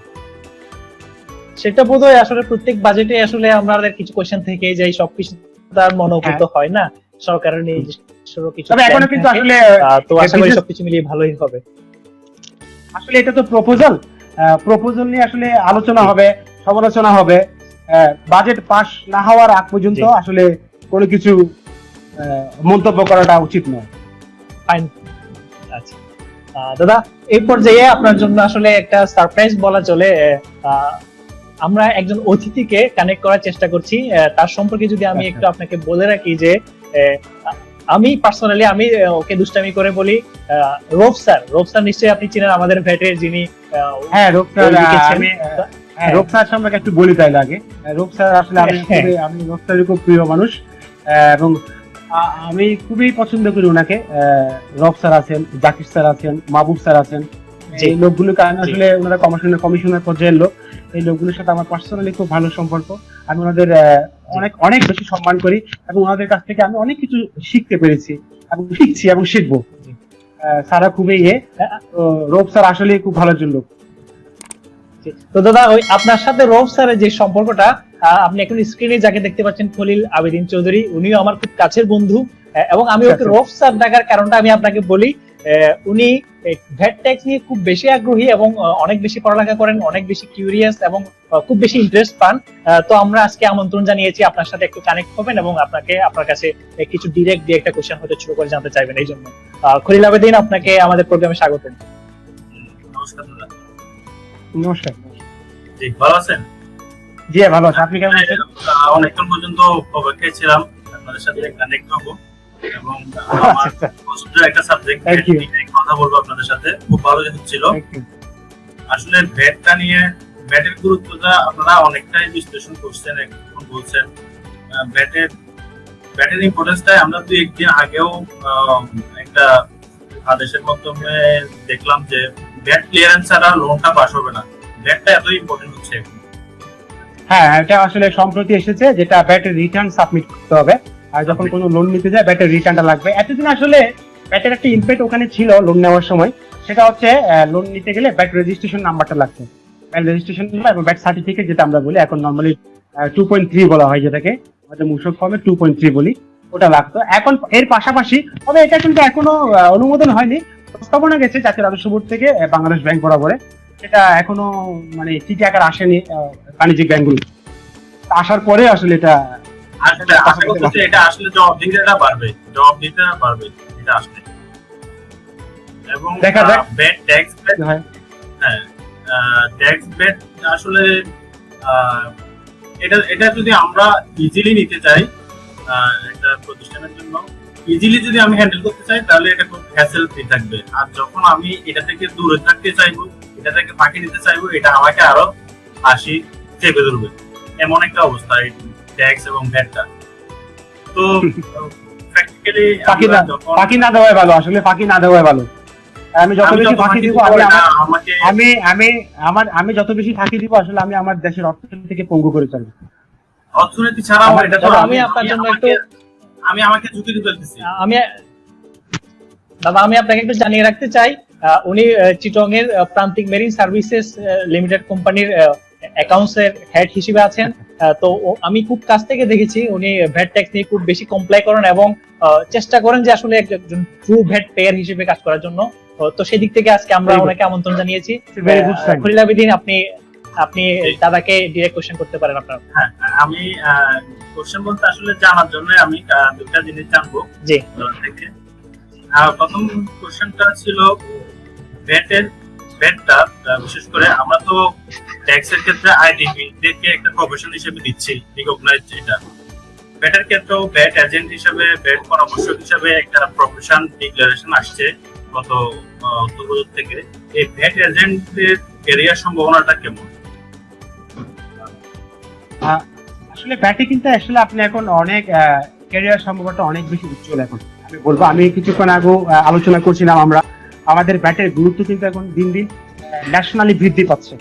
সেটা এখন ভ্যাটের ব্যাট আসলে আমি একটু কেন বৃদ্ধি পাচ্ছে সেটা বলি। ব্যাটটা কিন্তু ব্যাট পে করে ভোক্তা এবং ব্যাটের কালেক্টরকে, গভর্নমেন্ট কিন্তু এটার কালেক্টর না, এটার কালেক্টর হচ্ছে ব্যবসায়ী। সো ব্যবসায়ীরা ব্যাট কালেক্ট করতে গেলে তাদের কি লাগবে? তাদের ব্যাটের লোক লাগবে, তাদের ব্যাটের এই কমপ্লায়েন্স মেনটেন করতে গেলে ব্যাটের কাজ লাগবে। আমাদের দেশে এখন 5 লাখের উপরে নিবন্ধিত প্রতিষ্ঠান, ঠিক আছে, যদিও বা অতগুলো প্রতিষ্ঠান রিটার্ন জমা দেয় না। আমরা এনবিআর আমার কাছে একটা তথ্য ছিল, আমি আমার একটা ঢাকা ইউনিভার্সিটি থিসিসেও দেখেছি 5,68,000 সামথিং আমার ভ্যাটের নিবন্ধন আছে। তার মধ্যে 1,23,000 মতো, মানে 23% মতো রেজিস্টার্ড লোক রিটার্ন সাবমিট করে। ঠিক আছে, তো আমার দিন দিন এটার গুরুত্বটা অনেক বেশি বৃদ্ধি পাচ্ছে। সেজন্য আমাদের যে নতুন আইন এসছে, নতুন আইনে আমাদের দুইটা অপশন রেখেছে। সেটা হচ্ছে, একটা হচ্ছে এটা কিন্তু 1991 সালের আইনও ছিল ভ্যাট অ্যাডভাইজার নিয়োগ দেওয়াটা। তখন কিন্তু আসলে অনেক টাইম লেভেল ছিল না, টাইম মেনশন করা ছিল না। অনেক সময় সেটা 5 বছরের নিতে, 2 বছরের নিতে আমি দেখতাম, এবং অনেক আগে নিয়েছে পর্যন্ত আমি দেখিও নাই। আমরা কিন্তু যদি থাকতো তাহলে আমরা দুদিনে হয়ে যেতাম। আসলে 2012 সালের যে আইন, সেই আইনে কিন্তু এটা নিয়ম করেছে এটা 1 বছর প্রতি বছরই দিতে হয়। যদিও বা এই আইনটা শিথিল করেছে এবার এতে তোমার বাজেটে, এবারে যে বাজেট ডিক্লেয়ার করছে ওখানে শিথিল করেছে। ওসব এজেন্ট আগে ছিল না, এটা যে সম্পূর্ণ নতুন ধারণা। এটা হচ্ছে সিএনএফ এজেন্ট, আমরা জানি সবাই, আমরা সিএনএফ এজেন্ট জানি। কাস্টমস এর কাজগুলো কিন্তু কোনো ব্যবসায়ী নিজে গিয়ে করতে পারে না, সিএনএফ এজেন্টের মাধ্যমে করতে হয়। তো এই ব্যাটের এজেন্টের কাজ কি? কে ব্যাট এজেন্ট হতে পারবে? ব্যাট এজেন্টটা আনা হয়েছে বিশেষ করে আমরা অনলাইনে অনেকগুলো সাইট দেখি, ফেসবুক, তারপর টুইটার, গুগল, বিভিন্ন সাইট আমরা দেখি, তাই তো? এরা কিন্তু আমাদের দেশ থেকে এই যে অ্যাডভার্টাইজমেন্ট দিয়ে দিয়ে বিভিন্ন রেভিনিউ তারা আর্ন করছে। এই রেভিনিউটা কিন্তু সেই রেভিনিউটা কিন্তু ভ্যাটেবল, ট্যাক্সেবল। আমরা কি এটা জানি? আমরা জানতাম না আগে কেউ। এটা কিন্তু যখন থেকে এটা কিন্তু ভ্যাটেবল রেভিনিউ, যে রেভিনিউটা আমাদের নিয়ে এসেছে, এটা কিন্তু আমাদের জন্য, আমাদের রেভিনিউ না দিয়ে অনেক পোষণ। আমি এদিন একটা পেপারে দেখলাম, তাই 200 কোটি টাকার মতো তারা ইয়ারলি নিয়ে যাচ্ছে আমাদের দেশ থেকে। এটার উপরে 15% ভ্যাট প্রযোজ্য। তো এই ভ্যাটটা কালেক্ট করার জন্য নির্দিষ্ট একটা প্ল্যাটফর্ম দরকার ছিল। আসলে ভ্যাটটা নিয়ে যাচ্ছে, আমরা তো আসলে অনেকে বিভিন্ন কোম্পানি অনলাইনে অ্যাডভার্টাইজমেন্ট দিই, আসলে ভ্যাটটা আদায় করবে কে, কালেক্ট করবে কে, এদের ভ্যাটটা আসলে কালেক্ট করে গভর্নমেন্টকে পৌঁছাবে কে? তখন গভর্নমেন্ট চিন্তা করেছে একটা এজেন্ট সৃষ্টি করার জন্য, যারা এই এজেন্টরাই এই অনলাইন যে বিজনেস গুলো হচ্ছে তাদের ভ্যাটটা, অনলাইন বিজনেস, এই বিদেশি যে ইয়েগুলো, গুগল, যে অনলাইন সাইট গুলো, সামাজিক যোগাযোগ মাধ্যমগুলো, বিভিন্ন মাধ্যমগুলো আছে, ওদের যে ভ্যাটের যে ব্যাপারটা, সেটা এই মূসক এজেন্টরা আদায় করে গভর্নমেন্ট ফান্ড জমা। এদের জন্য মূসক এজেন্টটা নিয়ে আসা।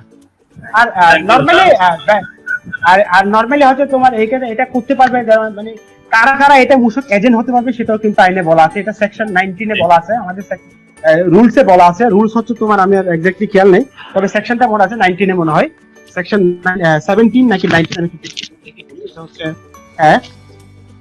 সেকশন 19, ঠিক আছে।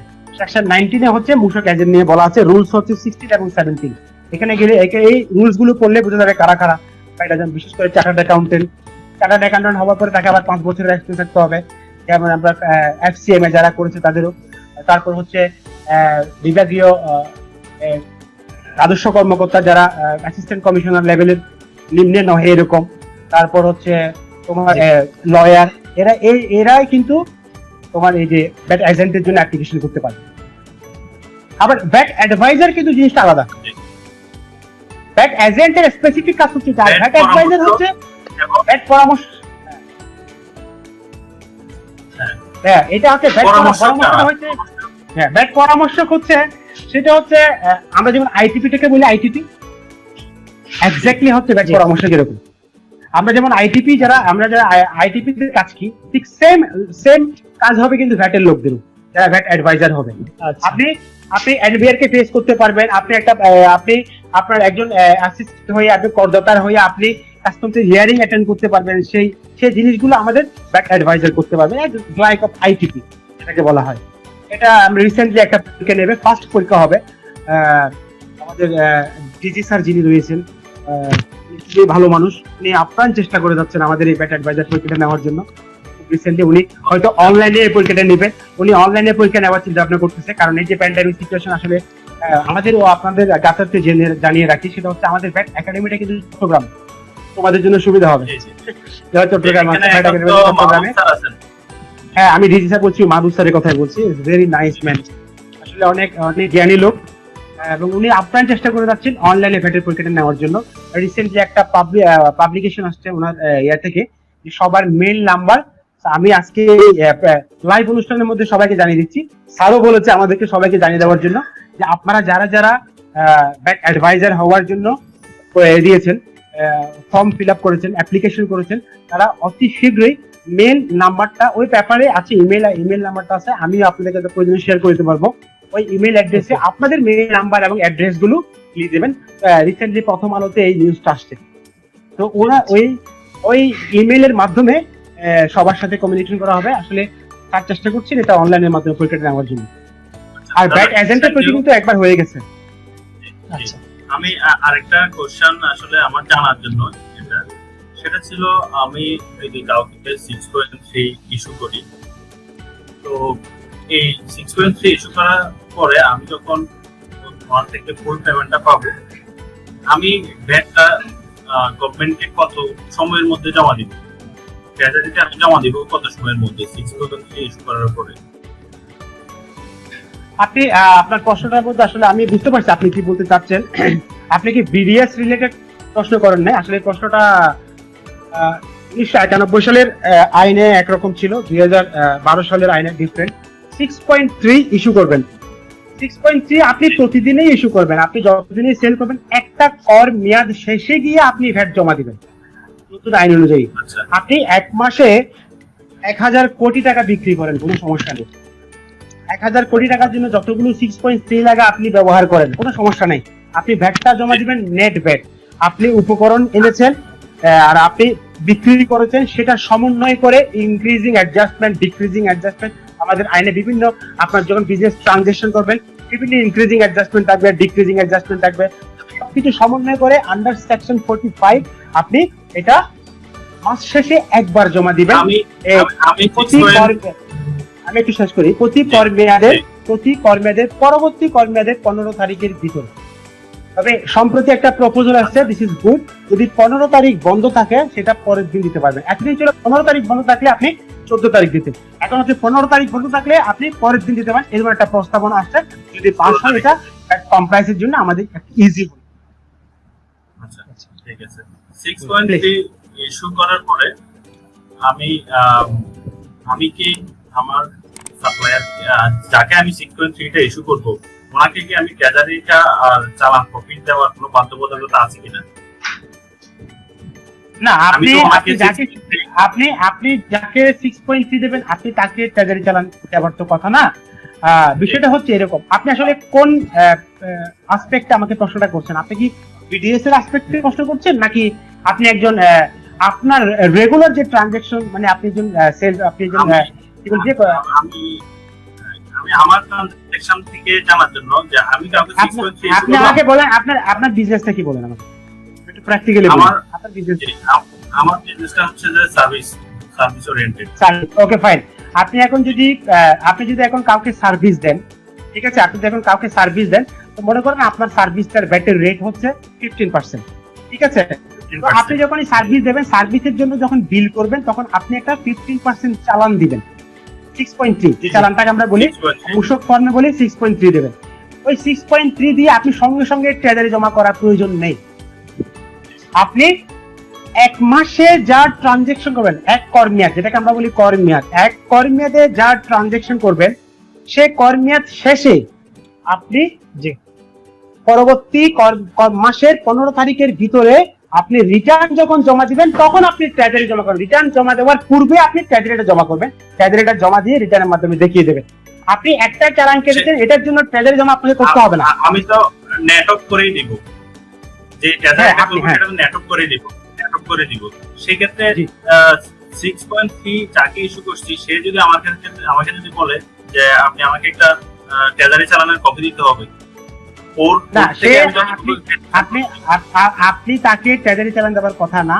আমি আপনাকে বলি, আপনি মনে করেন একজন সার্ভিস ওরিয়েন্টেড আপনার বিজনেস, আপনি 15% চালানের আপনি একজন আপনার আপনার কাস্টমারকে আপনি 15% চালানে একটা চালান দিয়েছেন, 6.3 দিয়েছেন।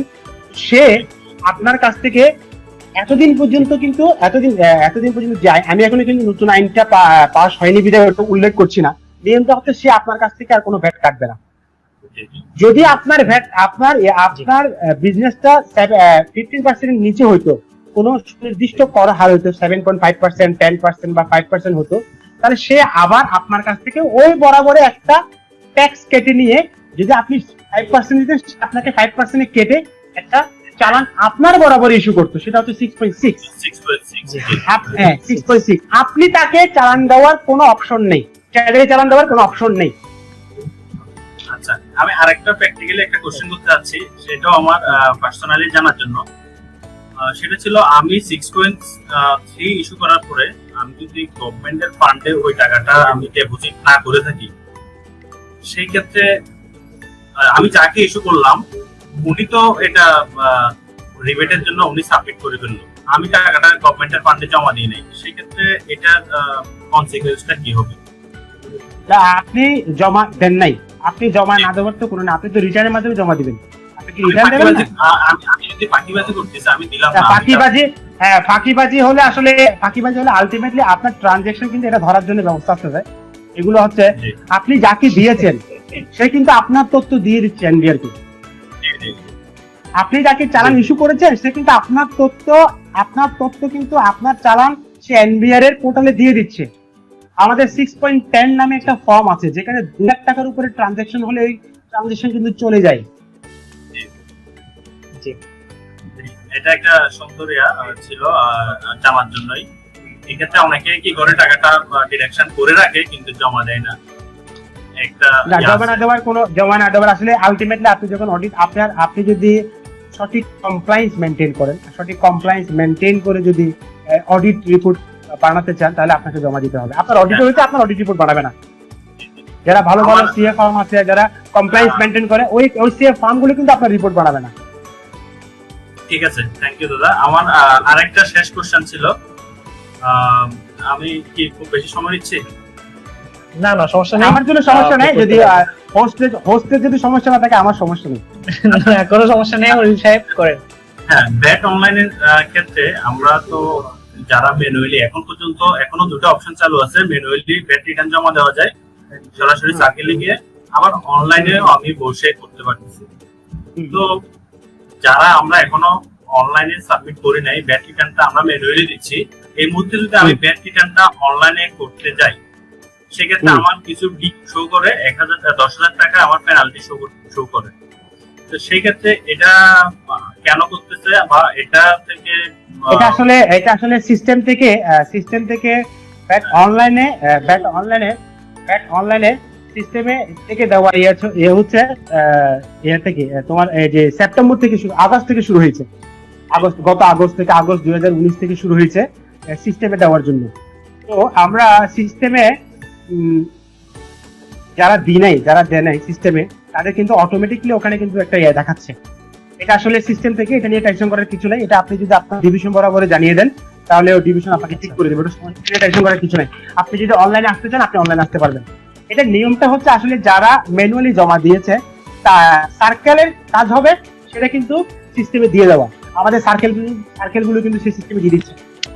যদি সার্কেলগুলো ম্যানুয়ালি আপনি যে সাবমিট করে আসছেন সেটা যদি সিস্টেমে দিয়ে দিত, তাহলে প্রবলেমটা হতো। সেক্ষেত্রে আমি এখন যদি শুরু করতে যাই, তাহলে আমি ডিভিশন থেকে এটাকে আপনি শুরু করেন, কোনো সমস্যা হবে না। আপনি ডিভিশনে জানিয়ে রাখবেন, ওরা ঠিক করে দেবে আপনাকে, কোনো সমস্যা হবে না। আচ্ছা, আরেকটা কোশ্চেন, মানে এটার সাথে রিলেটেড ছিল, আমার লেটের যে সাবমিশনটা আমি 2% করে আমার যে ইন্টারেস্টটা, সেটা ক্ষেত্রে একটা কথা বলা ছিল যে 2% ইন্টারেস্টটা হবে ওই মাসের, যে মাসে জমা দিব, যেটা যে সময়টা ডেডলাইন ছিল সেটা পার হওয়ার পর থেকে পরের মাস পর্যন্ত। এটা কি আসলে মাস, পুরো মাসের টাকাটাই আমাকে নিতে হবে, নাকি আমাকে আপনার ভ্যাটটা 15 তারিখ পর্যন্ত আপনার ভ্যাটটা দেওয়ার কথা ছিল, 15 তারিখের ভিতরে। আপনি 15 তারিখের ভিতরে আপনার ভ্যাটটা জমা দেননি, 16 তারিখ থেকে আপনার ইন্টারেস্ট শুরু হবে। 16 তারিখ থেকে আপনার ইন্টারেস্ট, 16 তারিখ থেকে আপনি যতদিন পর্যন্ত জমা দেবেন ততদিন পর্যন্ত আপনার ইন্টারেস্ট থাকবে। আচ্ছা, ওখানে কিন্তু দিনটা উল্লেখ ছিল না, বলা ছিল কি মাস।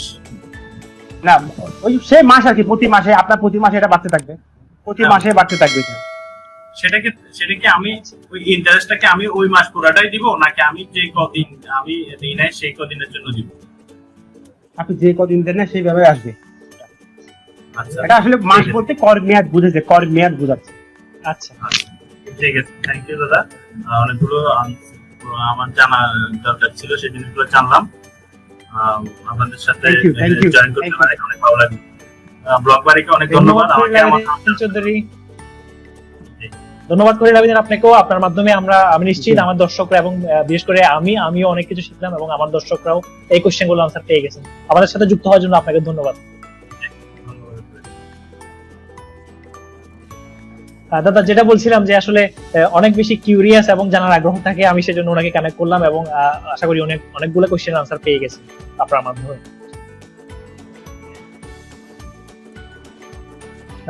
দাদা, আপনাকে আর বেশি কষ্ট দিব না, হয়তো আর কিছু দুই একটা কোশ্চেনের আনসার জেনেই হয়তো আপনার শেষের দিকে চলে যাব।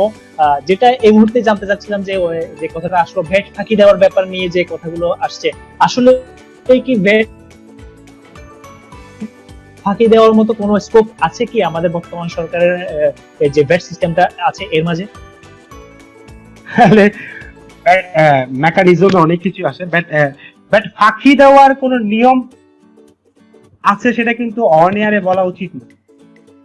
বাট ফাঁকি দেওয়ার কোনো সিস্টেম নেই, বাট ফাঁকি দেওয়ার কোনো সিস্টেম নেই। বাট ফাঁকি আপনি দিচ্ছেন সেটা হচ্ছে ডিফারেন্ট জিনিস, বাট ফাঁকি দেওয়ার কোনো সিস্টেম নেই এবং সিস্টেম নেই। আমি নেই বলবো, আমি অন্য কিছু যাবো না, বাট ফাঁকি দেওয়ার কোনো সিস্টেম নেই। এখন ফাঁকি যে দিচ্ছে সেটা তার ব্যক্তিগত ব্যাপার। ওকে দাদা, দাদা স্ক্রিনে দেখতে পাচ্ছেন আমাদের এক দর্শক বিশ্বাস কুমার কোশ্চেন করে জানতে চেয়েছেন যে সোর্স ট্যাক্স আর সোর্স ভ্যাট এর ডিফারেন্স টাইপটা একটু জানতে চেয়েছেন, যদি আপনি ছোট করে ভ্যাটের শর্টটা সম্পর্কে আমি ওনার প্রশ্নটা আমি দেখতে পাচ্ছি, যিনি সোর্স ট্যাক্স এন্ড ভ্যাট এর বিষয়ে প্রশ্ন করছে। আসলে ট্যাক্স হচ্ছে ইনকাম ট্যাক্স বোঝাচ্ছে আর ভ্যাট হচ্ছে ভ্যালু অ্যাডেড ট্যাক্স বোঝাচ্ছে। এটা হচ্ছে ডিফারেন্স। আমরা দুইটা জিনিস কাটি, যখনই উৎসের কর্তন করা হয় তখন আমরা দুইটা জিনিস কাটি, সেটা হচ্ছে ভ্যাট এবং ট্যাক্স। ট্যাক্স মানে ইনকাম ট্যাক্স বোঝাচ্ছে। আমরা নরমালি ট্যাক্স বলতে ভ্যাটও কিন্তু একটা ট্যাক্স, যেটা ইনডাইরেক্ট ট্যাক্স। আমি শুরুতে বলেছি এটা হচ্ছে ইনডাইরেক্ট ট্যাক্স আর ট্যাক্স হচ্ছে ডিরেক্ট ট্যাক্স। নরমালি আমরা আসলে এটা হয়ে গেছে, এটা হচ্ছে টিডিএস এবং ভিডিএস আমরা সংক্ষেপে বলি। Tax deduct at source, VAT deduct at source. এটা আমরা দুটো শব্দ ব্যবহার করি, ট্যাক্স এবং ভ্যাট। এইটাই হচ্ছে ডিফারেন্স। আর কি এটাই আপনি দুইটা জিনিস কাটি, সেটা হচ্ছে মনে রাখতে হবে, একটা হচ্ছে ভ্যাট, একটা হচ্ছে ট্যাক্স, ইনকাম ট্যাক্স। ট্যাক্স বলতে ইনকাম ট্যাক্স। আশা করি উনি বুঝতে পারছেন। উনি আমার কাকা হন, আমি বুঝতে পারি। আমি জি, একজন দর্শক মিজানুর রহমান, উনি আমার বন্ধু সিএ প্রফেশনের, উনি জানতে চেয়েছেন যে কিভাবে ভ্যাট এজেন্ট হবেন। একটু ছোট করে যদি আপনি এই ব্যাপারে আলাপ করেন, ছোট করে যদি। আমি এই প্রশ্নের উত্তর আমি বলে দিয়েছি আগে, কারা কারা ভ্যাট এজেন্ট হতে পারবে, ভ্যাট এজেন্টের জন্য অ্যাপ্লিকেশন করতে পারবে। ওখানে আসলে রুলসে আছে, রুলস 16-17 আছে কারা কারা অ্যাপ্লিকেশন করতে হবে। সেকশন 19 আছে, বলা আছে কারা কারা অ্যাপ্লিকেশন করতে হবে।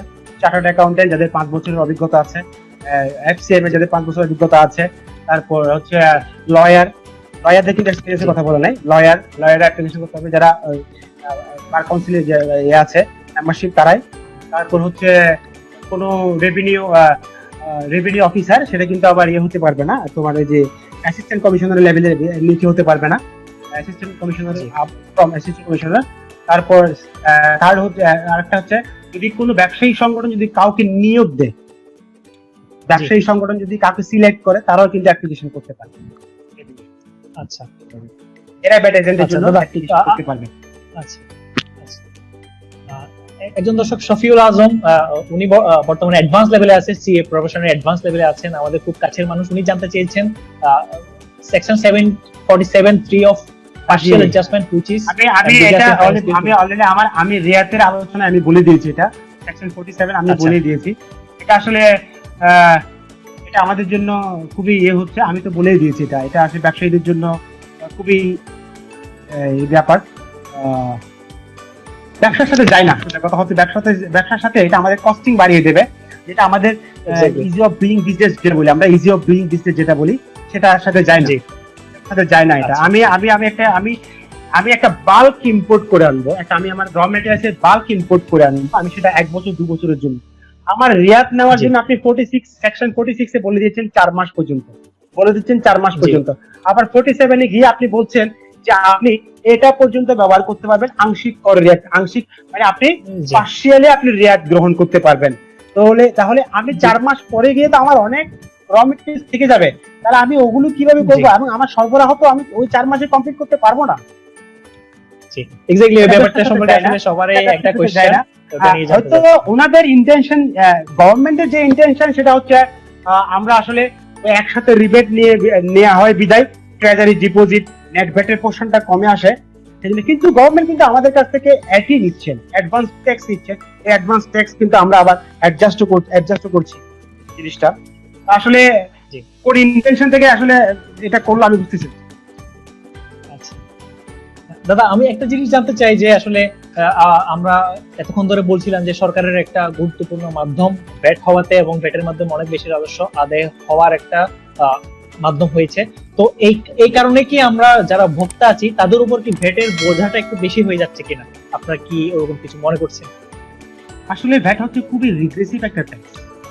এটা একজন ধনী লোক যে পরিমাণ ভ্যাট দেয়, একজন দরিদ্র লোক সে পরিমাণ ভ্যাট। কারণ ভ্যাটটা হচ্ছে পণ্য এবং সেবার মধ্যে অন্তর্ভুক্ত।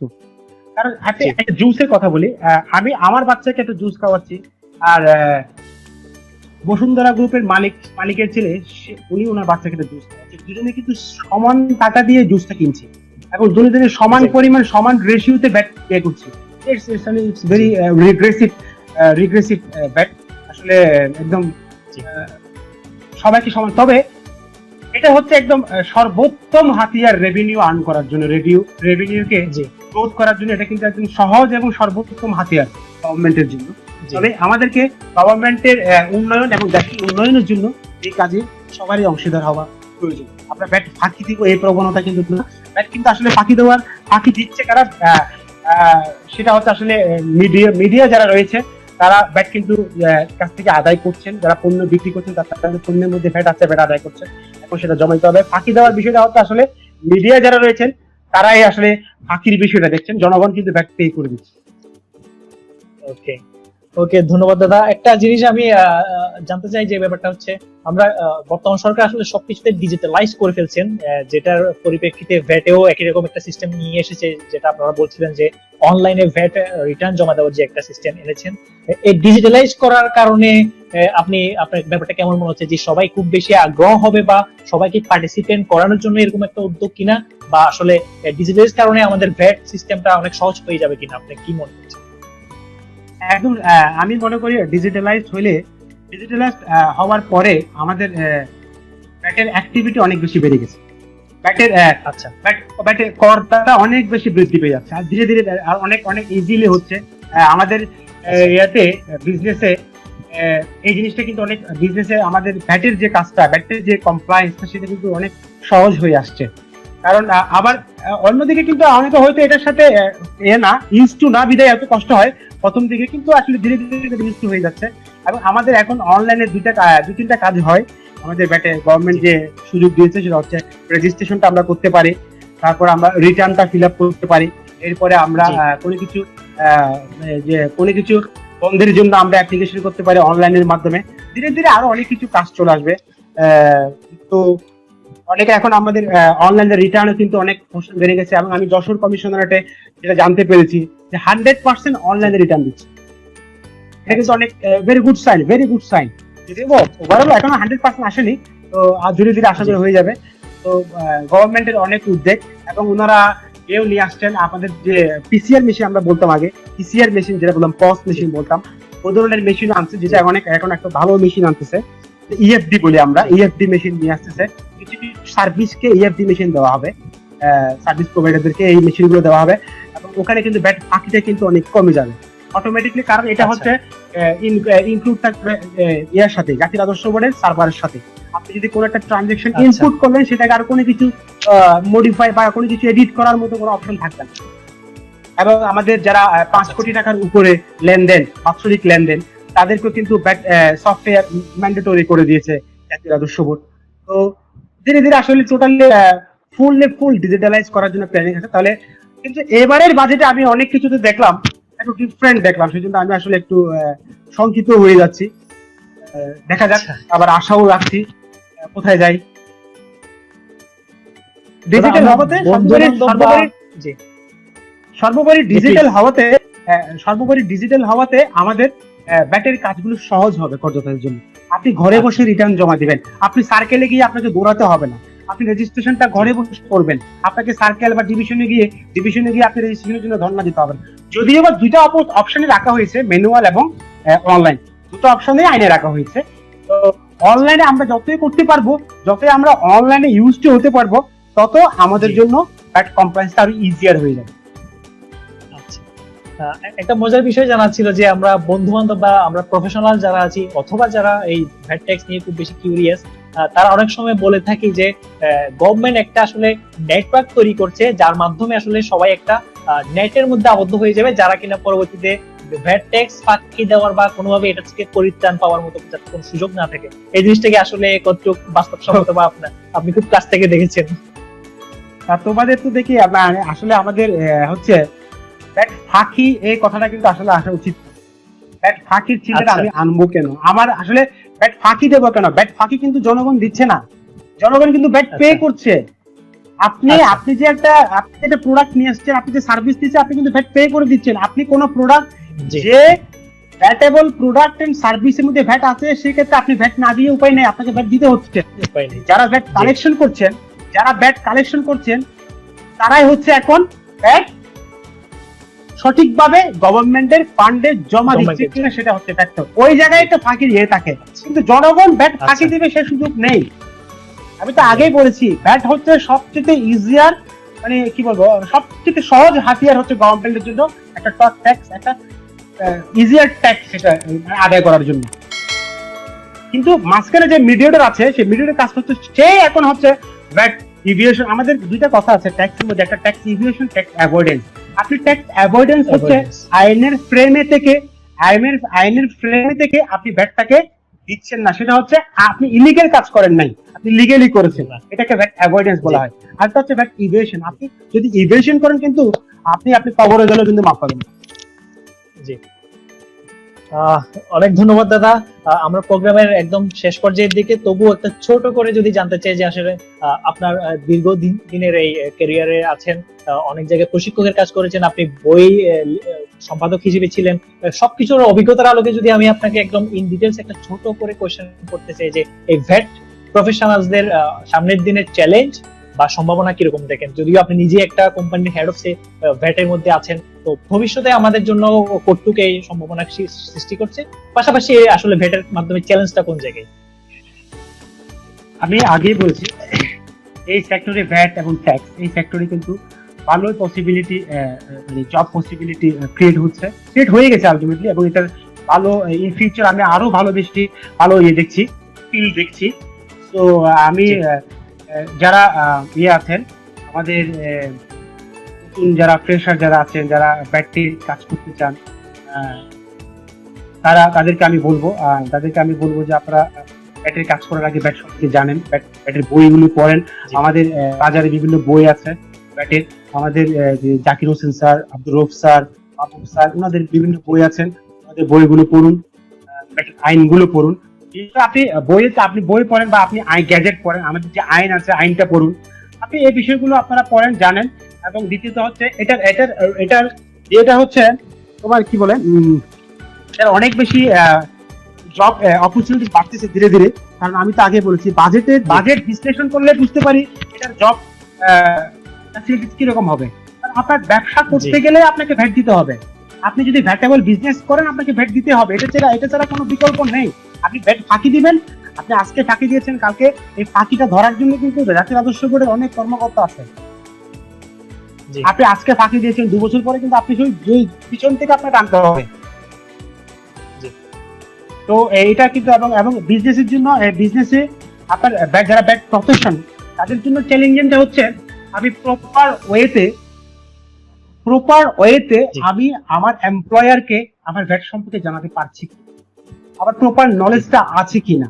আমার যদি প্রপার নলেজ না থেকে যদি আমি আমার এমপ্লয়ারকে কনসাস করতে না পারি, যে আমার ভ্যাট সম্পর্কে আমি উদ্বুদ্ধ করতে না পারি, তাহলে কিন্তু এই জবগুলো কিন্তু অনেক চ্যালেঞ্জিং। আমাকে অনেক বেশি নলেজ আর্ন করতে হবে এই বিষয়ে। ওকে, অনেক ধন্যবাদ দাদা। আসলে ভ্যাট নিয়ে কথা বলতে গেলে আসলে ঘন্টার পর ঘন্টা আপনি কথা বলতে পারবেন, আপনার কাছ থেকে জানার থাকবে।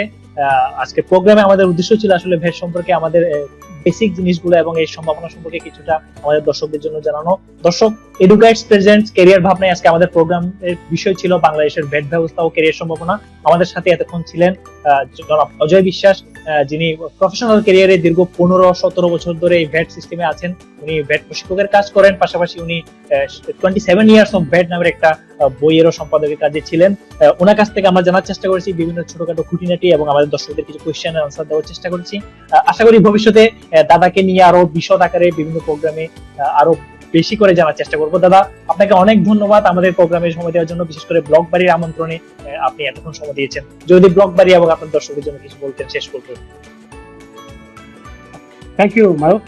আমি আসলে তোমাদের সাথে জয়েন হতে পেরে আমারও খুব ভালো লাগছে। আসলে আমাদের এই সিচুয়েশন গুলো সবাই আলোচনা করে, সবাই কিছু ডিসকাস করে, কিছু নির্দিষ্ট টপিকস নিয়ে আলোচনা করে টাইমটাকে আমরা অনেক জি। বেশি মানে ভালোভাবে আমরা এটাকে করতে পারি, এক্সপ্যান্ড করতে পারি। জি। যেমন আমি আমার বাচ্চাদের সাথে টাইম দিতে পারি, আমরা বিভিন্ন ভাবে আমরা এই টাইমগুলো আমরা কাটাচ্ছি।